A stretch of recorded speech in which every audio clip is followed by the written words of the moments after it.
Creation Demo. Batgirl, What Truly Occurred.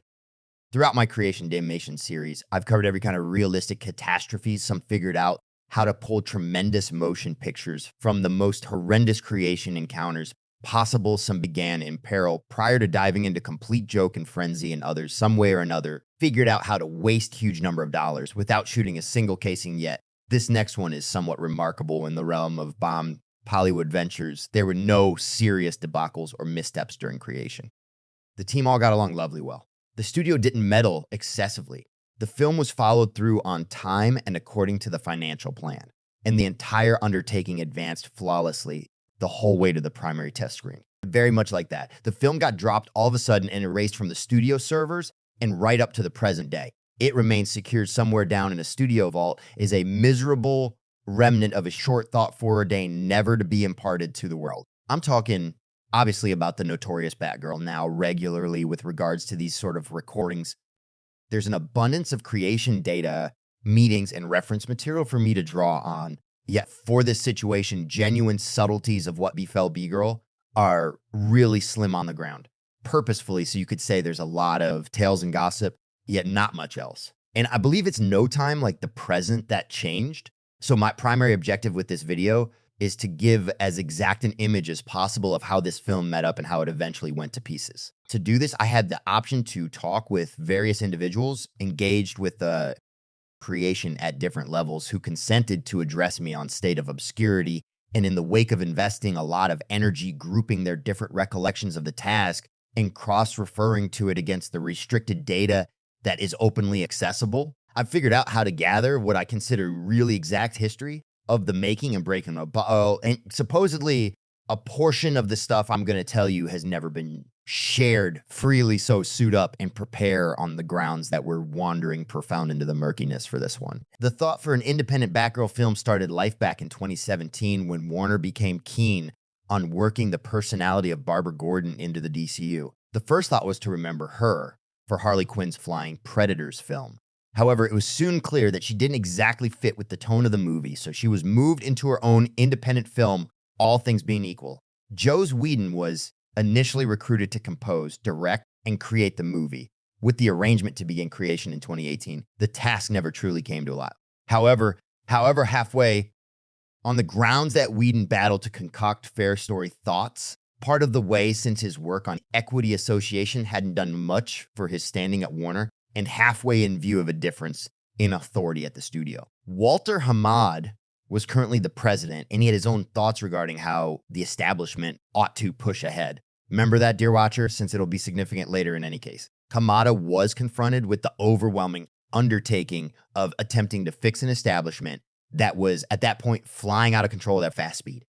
Imaginative vision hadn't worked out, and the inquiry presently was what to supplant it. With part of Hamada's arrangement to patch up DC was an expanded spotlight on female characters like Harley Quinn, Supergirl, Batgirl, and Marvel ladies, since something like that was a lot of on-trend to dissuade this as a top priority. Christina Hudson, most popular for composing Flying Predators, was gotten to compose another piece of content for Burl. The film was planned as a reaction to the exaggerated overabundances of Batman vs. Superman and Equity Association, ideally demonstrating point that comic book films didn't need to cost a huge number of dollars and depend on CGI scene to sell themselves.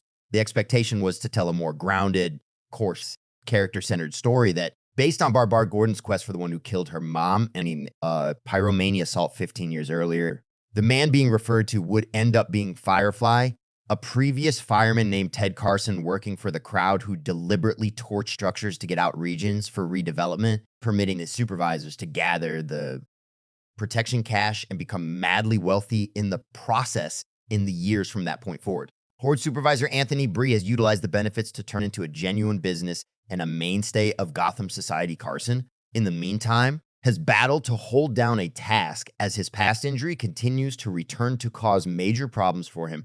And with his significant other now in critical condition and doctor's visit expenses mounting up, he starts to slip once more into his old calling as Barbara begins examining the new binge of illegal conflagration assaults. She winds up collaborating with Michael Keaton's Batman, who likewise has an interest in halting Firefly, uncovering Barbara's bad past, and at last turning into a sort of tutor for her by 2020. The content was done, and Batgirl authoritatively went into creation close by the glimmer, which was expected to come out first and present substitute courses of events that would assist with making sense of Keaton's presence in the film. The coordinating group of Adel and Ball was brought in to supervise the film in May 2021. The two men had effectively brought the terrible young man establishment out of hibernation.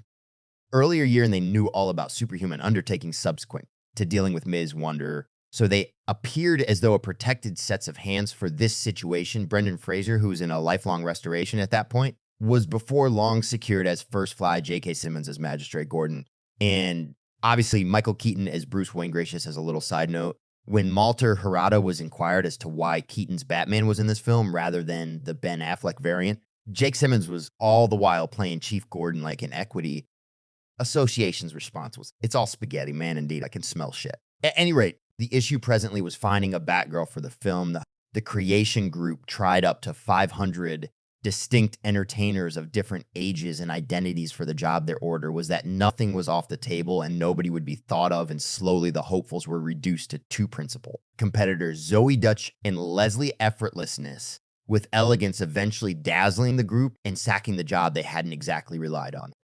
However, the fan response was that Barbara Gordon from the comics was a redhead, while Leslie Beauty was Dominican, and straight away the web-based responses were unstable race trading was turning into a genuinely hotly debated issue in comic book fandoms. And Batgirl had suddenly meandered into a firestorm of discussion, precisely near an ideal beginning, but rather the group were as yet certain that Gracie's presentation would ultimately win the greater part of them over. And in the meantime, there were different issues to manage.